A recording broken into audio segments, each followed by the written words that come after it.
The British Columbia Institute of Technology acknowledges that our campuses are located on the unceded traditional territories of the Coast Salish nations of Musqueam, Squamish, and Tsleil-Waututh.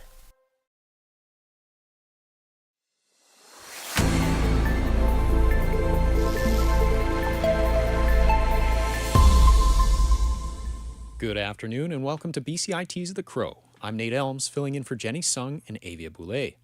Now, before we get to your afternoon news and sports headlines, we have reporter Kai Garcia joining us in studio to talk pool repairs. Hey, Kai, great to have you. Yeah, thanks for having me, Nate. Awesome. So, Kai, why did the Vancouver Aquatic Centre shut down in the first place? Yeah, the city says a small piece of the ceiling actually fell into the pool. So during its closure, they decided to do safety reviews and install the net to prevent anything like this from ever happening again. Definitely scary. And how does the community feel about this happening? Yeah, I talked to Jeannie Lowe, the president of a local swim club, and she said that they're thrilled to be back tomorrow, but she thinks that there are gaps in the maintenance checks of the center, and they want that to be addressed. Very insightful. Well, either way, I'm sure they're happy to be back in the water. So thanks for joining us, Kai, and we'll see you soon. Yeah, thanks for having me. Now, in local news, fire crews were called out this morning to respond to a fire at a former sawmill in Delta. The building located on the banks of the Fraser River erupted in flames this morning between 9 and 10 a.m. The building was in the process of being demolished, and workers were on site at the time of the fire. Thankfully, no one was inside or injured. The cause of the fire is still under investigation, but crews believes it was not suspicious. Now, a new recovery housing project in Victoria was announced by the BC government, and reporter Hayden Stewart has more.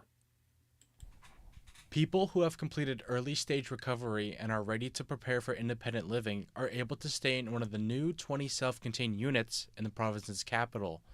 They will open up in early spring of next year. Qualifications include being a minimum 60 days sober, post-detox and treatment, and without a fixed address or are exiting supportive housing. These recovery-oriented homes will allow for more supportive housing spaces for others. The housing cost will be shared between the province and the city of Victoria. Hayden Stewart, BCIT News. In a survey of Canadians' perception around food affordability and purchasing behaviors suggests consumers have changed how they shop, cook, and eat in response to rising prices. The latest Food Sentiment Index from Dalhousie University finds food is still the top financial concern for Canadians, more than utilities, housing, transportation, and entertainment. About 20% of respondents say they now spend more than $600 per month on food at home, up slightly from the last survey in the spring. A combined 46% spend between $300 and $600 a month. To keep a lid on their grocery bill, many consumers are seeking out sales and discounts, while others say they're using more coupons or going to cheaper stores. Michelle Zedekian, The Canadian Press. And the BC legislature has narrowly passed a confidence bill on the North Coast transmission line, with the deciding vote going to the Speaker. The NDP legislative members voted in favor of the bill, while all opposition Conservatives, 2 Greens, and 3 Independents voted against. The bill for the planned $6 billion power line between Prince George and Terrace, BC, is now awaiting final approval by the Lieutenant Governor. And every province and territory across Canada has agreed to a new trade deal, removing most interprovincial trade barriers. Reporter Arden McLeod spoke with a local business council of the BC Directors of Policy. Arden McLeod has more. Canadian business is primed to boom as restrictions around interprovincial trade are being lifted. Hyro Eunice, Policy Director for the Business Council of BC, says a domestic open market would be a significant step for Canada's economy. Research has shown that internal trade barriers add around 8 to 15% to prices. They cost the Canadian economy more than $32 billion a year. Removing them could raise GDP by, some numbers say, $80 to $200 billion. The change takes effect in December. Eunice said excluding food, alcohol, and services leaves out the areas where BC has the most to gain. Arden McLeod, BCIT News. Moving from provincial trade to the illegal drug trade, 7 Canadians have been charged in relation to former Team Canada snowboarder Ryan Wedding. Wedding is currently on the U.S.'s top 10 most wanted list for alleged murder, witness intimidation, and drug trafficking. The 7 Canadians have been arrested and will be extradited to the U.S. to face trial. ABC's Alex Stone has more.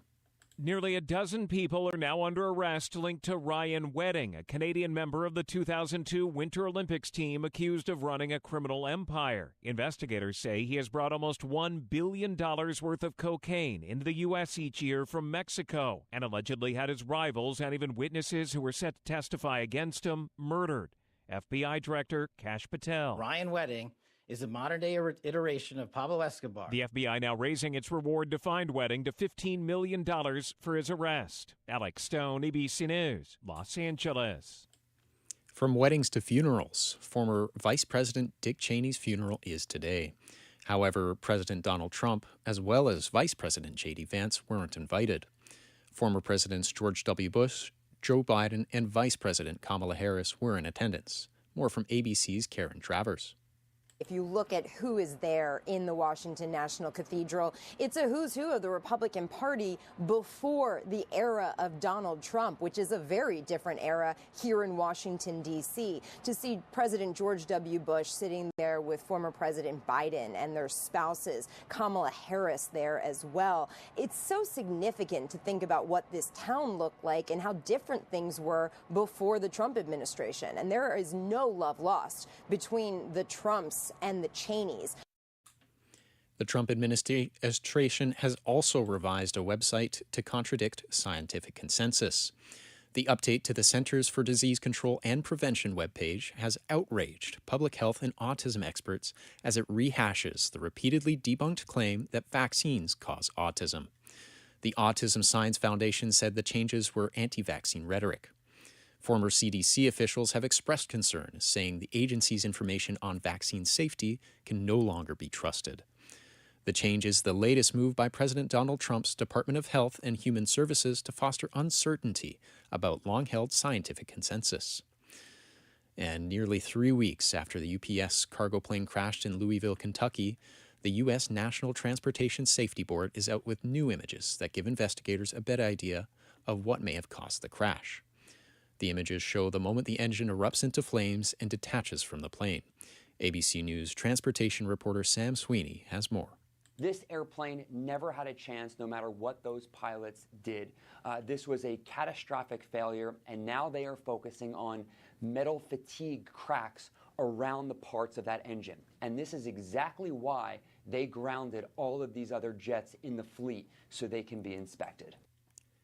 On a lighter note, with the weekend rest right around the corner, Live Nation says Ontario-born artist The Weeknd, After Hour Till Dawn tour has officially crossed the $1 billion mark, with over 7 million tickets sold across 153 tour dates. The tour spans North America, Europe, Latin America, and Australia, and will end on September 6, 2026, at Estádio do Restolo in Lisbon, Portugal. Here's a clip from The Weeknd's 2018 song, I Was Never There.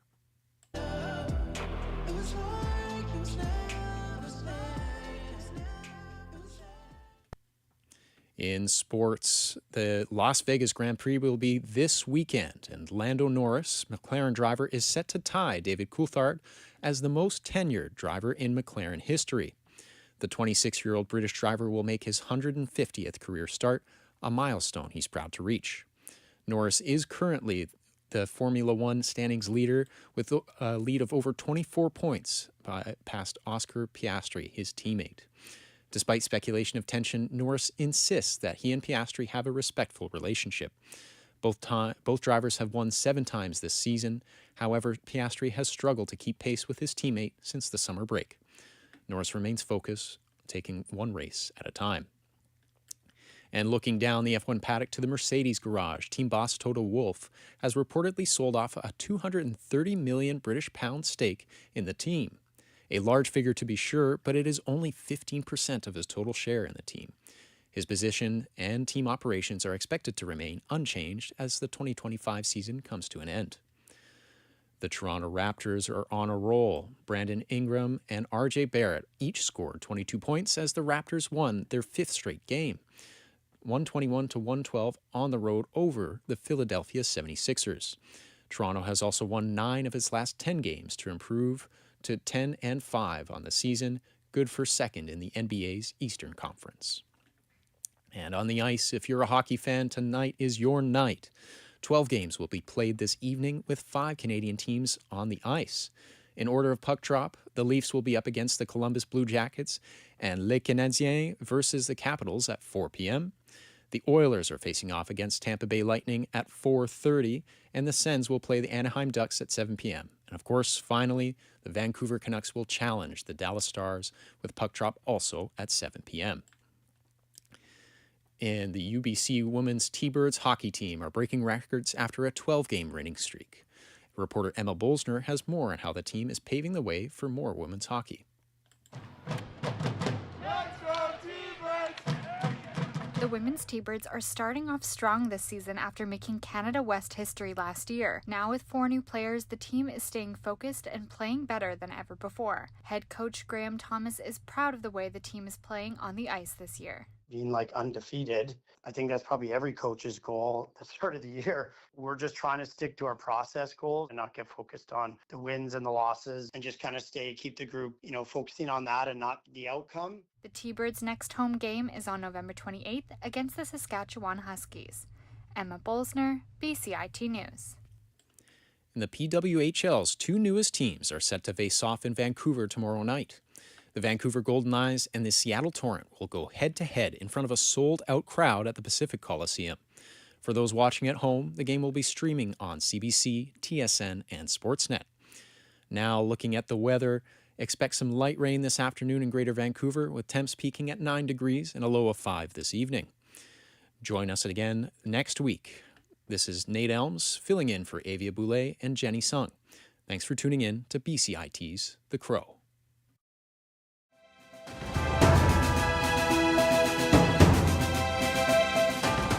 Stay tuned for more on BCIT's 1680 The Crow.